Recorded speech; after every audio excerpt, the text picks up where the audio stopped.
Today, the name Pratt and Whitney means one thing: jet engines. The roar of a turbo fan on a runway in the dark. The machines that carry 60,000 people across an ocean while they sleep. It is one of the most valuable names in American industry, stamped on the engines of airliners and fighter jets all over the world. But the two men who built that name never made an engine. Francis Pratt and Amos Whitney were machinists. They built the machines that made other machines, the tools that turned out the rifle barrels, the bicycles, the sewing machines, the automobiles, and yes, eventually, the aircraft that the 20th century ran on. And then, in the winter of 1925, with the company they founded nearly broken and its factory floors sitting silent, that firm handed the Pratt and Whitney name to a stranger for $250,000. It watched him carry that name into the sky and turn it into a legend. The toolmakers who invented American precision would spend the next 80 years being eclipsed by the very name they created. This is the story of how that happened. You're watching Trade Archive.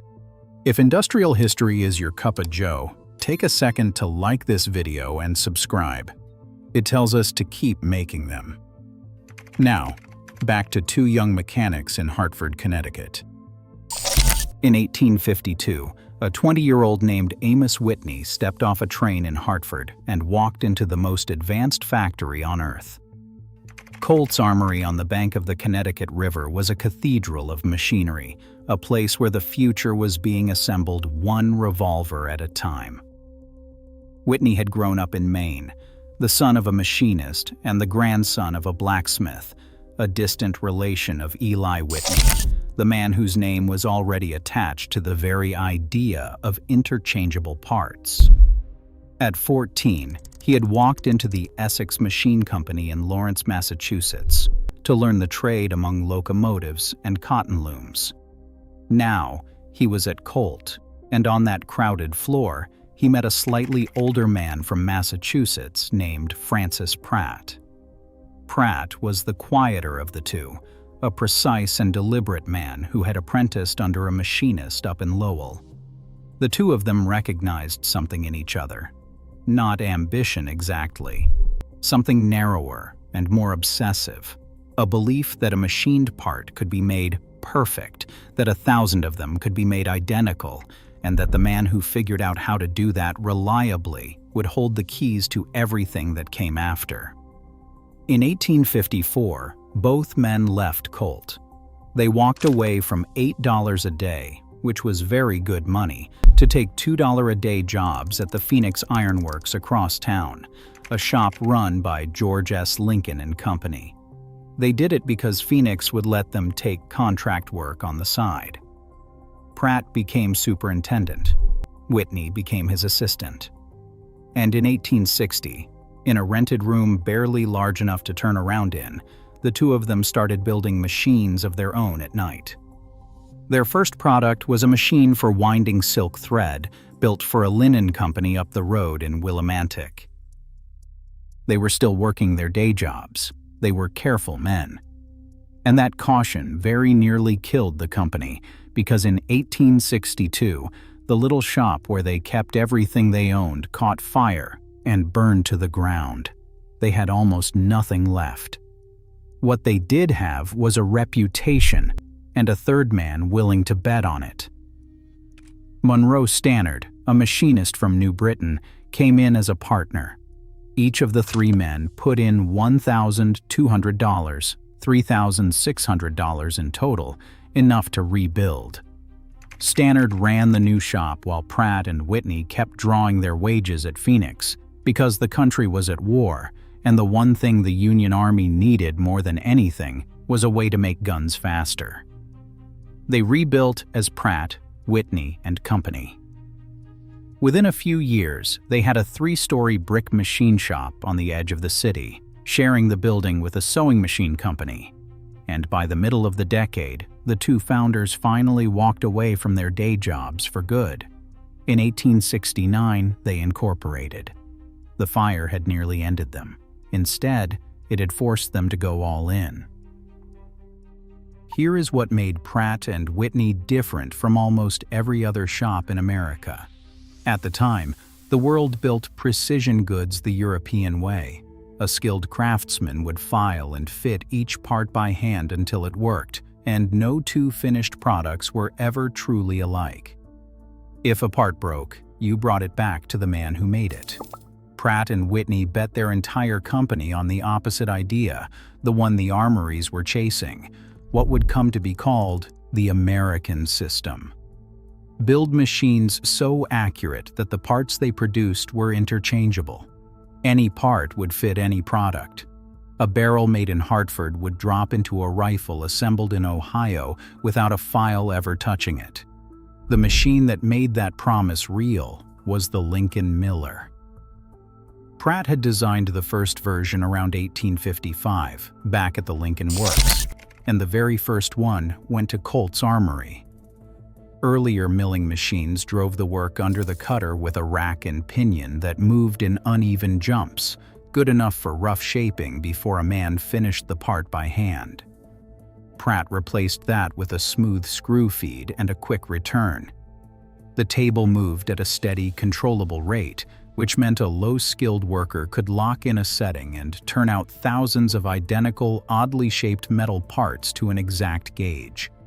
It was plain, squat, and almost ugly.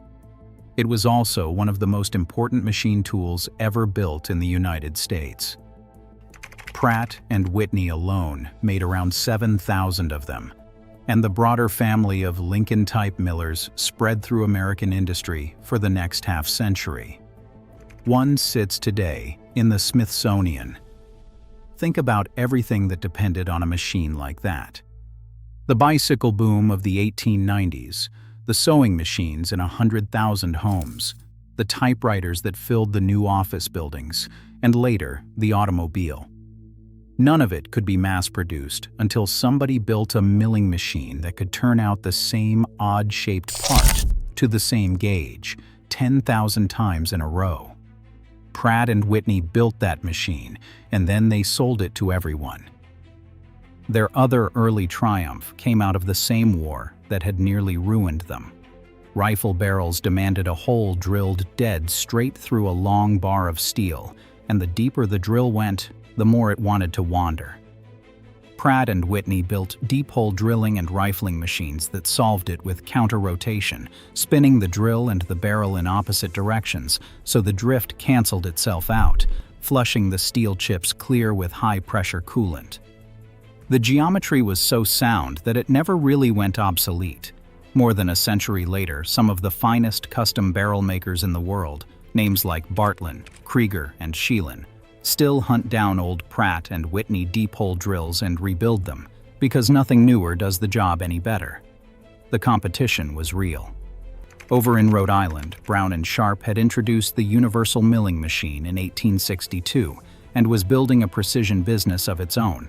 But Pratt and Whitney had found the one thing they were better at than anyone alive, and it was not cutting metal, it was measuring it. By this point, the company was not just supplying American factories, it was arming the world. Pratt and Whitney shipped gun-making and gun-gauging machinery to the United States, Great Britain, Spain, France, Belgium, Italy, Germany, Russia, China, and a long list of others, the precise equipment that let a foreign arsenal turn out rifles to a consistent standard. If two armies on opposite sides of a war were both producing reliable weapons, there was a decent chance the machines behind both production lines had come out of the same brick shops in Hartford. That was the strange, quiet power of a tool company. It did not make the product. It made the thing that made the product, and so its reach extended into places its own name never reached. To understand what they did next, you have to understand a problem that sounds impossible today.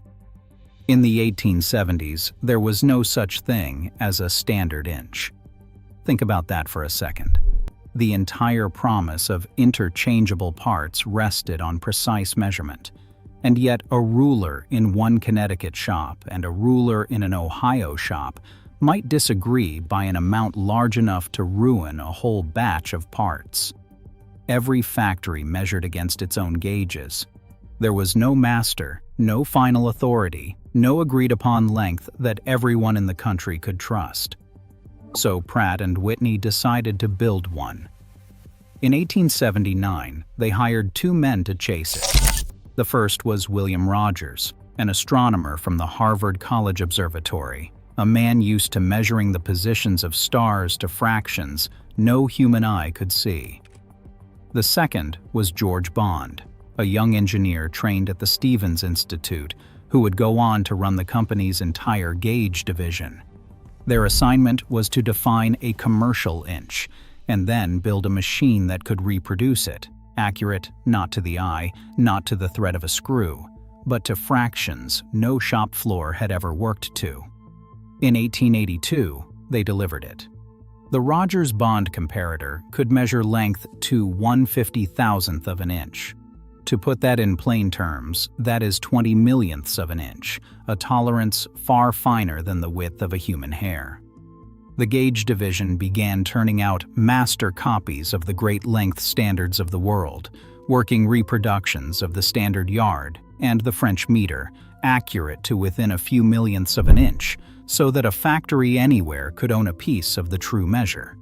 The comparator became the reference against which other measuring machines were judged, and the original was eventually placed in the Smithsonian. 3 years later, in 1885, the company turned that laboratory instrument into something the open market could buy, the Pratt and Whitney standard measuring machine. And with it came the phrase the company would carry for the rest of its life, the words stamped into its tools and its advertising for over a century. The standard of accuracy. They had not just built precise machines, they had built the thing that decided what precise meant. They kept pushing the limit. In 1918, an Army officer named Major William Hoke, working at the National Bureau of Standards, perfected a way to make precision gauge blocks, small rectangles of hardened steel ground so flat and so exact that you could stack them to build any length you needed, and they would cling together by molecular attraction alone. Pratt and Whitney secured the rights and mass-produced the Hoke blocks for American industry. They were not alone in this. A Swedish engineer named Carl Johansson had built his own famous blocks years earlier, the so-called Joe blocks, and Henry Ford thought so highly of them that he bought Johansson's operation outright and moved it to Dearborn. But Pratt and Whitney put traceable, standards room accuracy onto the American shop floor at a scale no one else matched. Then in 1921 came the instrument that may have been their most enduring of all. The super micrometer. It looked like a heavy bench tool, but inside it carried a lapped lead screw accurate enough to let an ordinary machinist measure to 1/10,000th of an inch right there at his workstation, without a trip to a temperature-controlled laboratory. More than 10,000 of them were sold across the decades. The line still exists today. For the first time, the kind of accuracy that had lived only in the comparator room was something a man in a leather apron could hold in his own two hands. By now, Pratt and Whitney had become something larger than a tool company.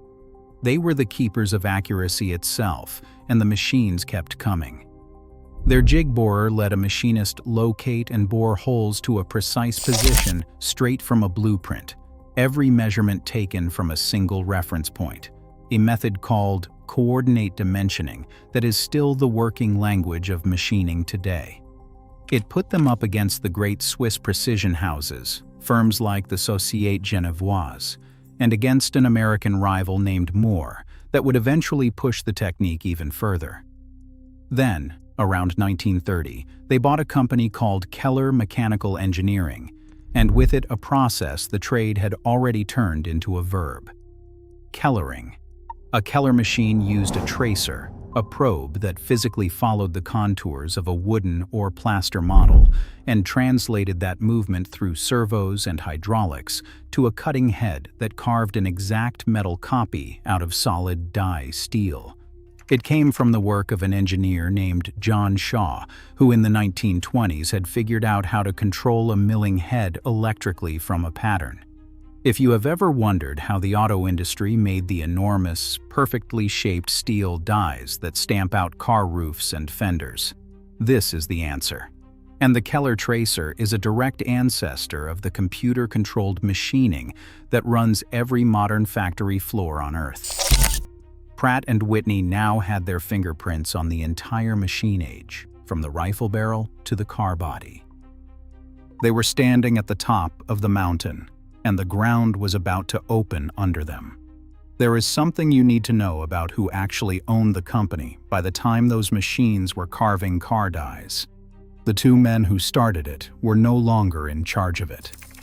Francis Pratt had stepped back from daily work in 1898, an old man who had spent 4 decades chasing the perfect inch, and now served on Hartford's board of water commissioners and held a patent for metal planing he had taken out back in 1869.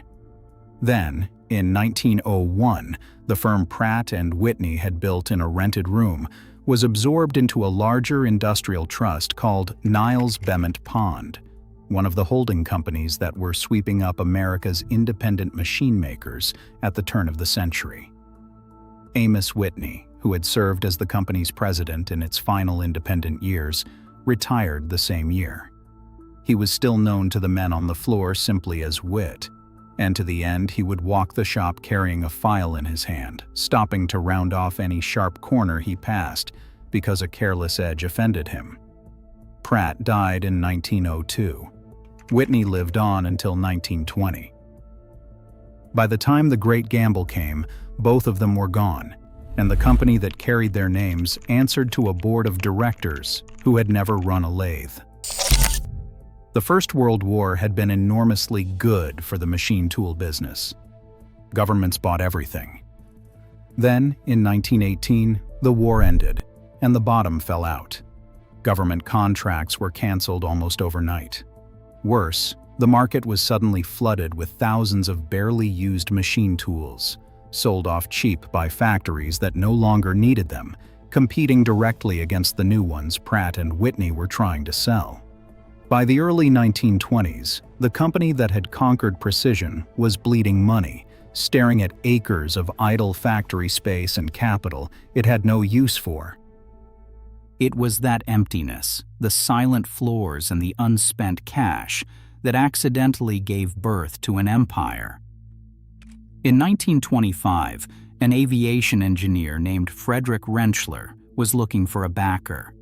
He had a promise to make to the United States Navy.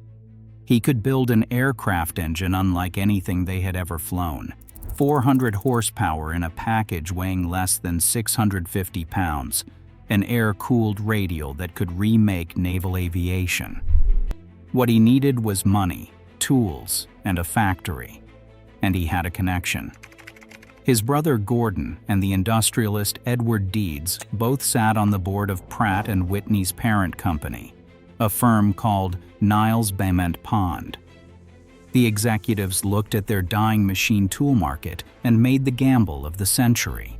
They lent Rentschler $250,000.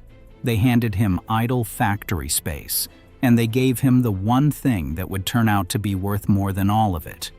They let him use the name, Pratt and Whitney, a name that already meant flawless precision to every engineer in the country. On Christmas Eve of 1925, in that borrowed space, Rentschler's team finished the first engine. His wife named it the Wasp. It produced even more power than he had promised, and the Navy fell in love. Within a year, the orders were pouring in. By 1929, Frederick Rentschler took the Pratt and Whitney name, separated his wildly successful aircraft company from the struggling tool maker that had bankrolled it, and merged it into what became United Aircraft, the direct ancestor of the aerospace giant that still carries the name today. The gamble had saved the original company from ruin, but it had also given away its own immortality. From that moment forward, when the world heard the words Pratt and Whitney, it would picture an engine. It would never again picture the men who measured the inch. It is worth sitting with just how lopsided that bet turned out to be.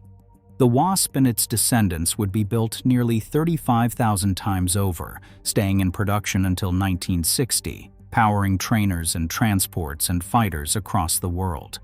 The aircraft company broke ground on a vast new plant in East Hartford, 600 acres of it, and when the Second World War came, its workforce exploded from a few thousand to roughly 40,000 people by 1943, with Ford and Buick and Chevrolet lining up to build its engines under license. Meanwhile, the original machine tool company, the one that had lent the name and the money, employed fewer than 2,000 workers through that same war. The borrowed name had become one of the largest manufacturers in the country. The lender had become a footnote to its own creation.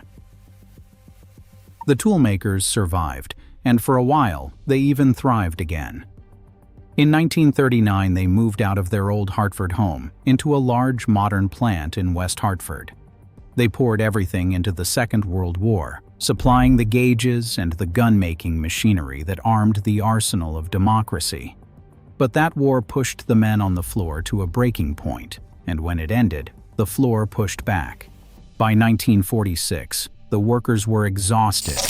Prices had climbed through the war years while wages had been frozen by government control, and the men who ran the machines had watched corporate profits soar while their own pay stood still. In March of 1946, the production workers of the Pratt and Whitney machine tool division, organized as Local 251 of the United Electrical, Radio, and Machine Workers, walked out. They wanted 18.5 cents an hour more, the same pattern the auto workers had just won from General Motors. The company's president, Charles Deeds, refused. The strike dragged on through the spring. Then, on the 13th of May, the company announced it would reopen the plant, and the conflict turned physical. Mass pickets blocked the gates. The local police could not move them, so the Connecticut State Police were called in. Roughly 40 troopers under the state commissioner forced the lanes open against the crowd and made 22 arrests for breach of the peace. The union took the fight into federal court, suing the governor of Connecticut himself, Raymond Baldwin, to defend their right to picket. They lost that injunction, but they did not lose the strike. After roughly 21 weeks on the line, nearly 5 months, the company came to terms and granted a 12-cent raise. It was less than they had demanded. It was still a victory, wrung out of a company that had sworn it would never bend. The American system, it turned out, had always run on more than the genius of its engineers. It ran on the men who stood at the gates in the rain. If the 1940s had been a war on the factory floor, the 1950s were a war in the boardroom, and this time, there were no founders left to defend the place. Pratt and Whitney were 2 decades in their graves, and the men who would now decide the company's fate had never turned a lathe in their lives. By the middle of the decade, Pratt and Whitney's parent company sat on a pile of cash, and that cash drew a particular kind of predator. His name was Leopold Silberstein, a financier who ran a conglomerate called Penn Texas and built it by swallowing old, asset-rich companies in brutal proxy fights. In 1955, he seized control of the parent, folded the famous toolmaker into his empire, and renamed the subsidiary Pratt and Whitney Company, Incorporated. But Silberstein's empire was built on debt, and it did not hold. A rival operator named Alphonse Landa led a revolt and wrested control of Penn Texas away from him. The company was then merged with the old machinery maker Fairbanks Morse and rechristened Fairbanks Whitney. Through all of it, the actual business of building precision machines was an afterthought, a chip in someone else's poker game. The conglomerate sank under its debt, and the historic tool divisions, once the most profitable in the entire trade, ran deep into the red. It took until 1962 for an executive named George Strichman to arrive and start clearing the wreckage. He called the company a case history in catastrophe. 2 years later, he reorganized the whole battered enterprise into a new corporation with an old Hartford name, Colt Industries. And under Colt, after a decade of being looted and traded like a commodity, the toolmaker finally found something like stable ground. Under Colt, the company did what it had always done. It adapted. It moved its old tracer and measuring machines into the age of numerical control, the computer-driven machining its own Keller mills had helped invent a generation earlier. And it held on to the one thing that had always been its true identity: measurement. The corporate shuffling never really stopped. In 1991, control passed to a company called Moore Products. In 2000, Moore itself was bought by a division of Siemens for around $170 million. And then, in 2003, something quietly remarkable happened. The metrology business, the precision measurement heart of the whole enterprise, was carved back out, set up on its own, and given back its real name: Pratt and Whitney Measurement Systems. It moved to Bloomfield, Connecticut, and went back to doing exactly what Francis Pratt and Amos Whitney had set out to do in a rented room in 1860. Build instruments that measure the physical world more precisely than anyone else can.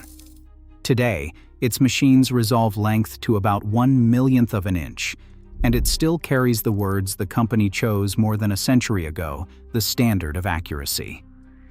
There is one more legacy that almost never gets counted, and it has nothing to do with any single machine. For half a century, an apprenticeship at Pratt and Whitney was the finest credential a young mechanic in America could earn. The men who learned the trade on those floors went out and founded the companies that became the rest of the industry. Two of them, Worcester Warner and Ambrose Swazi, had met as apprentices at a machine works in New Hampshire, came to Pratt and Whitney in Hartford, and rose through the ranks, Swayze running the gear cutting department where he invented a milling machine to cut true gear curves. In 1880, the two of them resigned, went west, and built Warner and Swazi into the largest turret lathe maker in the world, and into a name astronomers still know for the great telescope lenses it ground. They were not the only ones. The Hartford tool-making world that Pratt and Whitney anchored produced a whole generation of the men who would carry American precision into the 20th century. The company did not just build machines, it built the people who built the machines. There is one last detail that says everything about what this company truly was. In 1889, a Pratt and Whitney employee named William Gray, the man who ran the polishing department, grew desperate when he could not find a telephone to call a doctor for his sick wife. So he invented one that took coins. The first coin-operated public telephone in the world was patented by a man on Pratt and Whitney's factory floor, and the company built the first working model from his drawings. Gray went on to found a pay telephone company. Its president, the man who lent his standing to that venture, was Amos Whitney himself. The payphone that an entire century would come to depend on walked out of the same building as the machines that defined the inch. That was the kind of place this was. Precision was simply in the air. So here is the truth that the runway and the jet engine buried. The most famous name in American aviation was never theirs to begin with.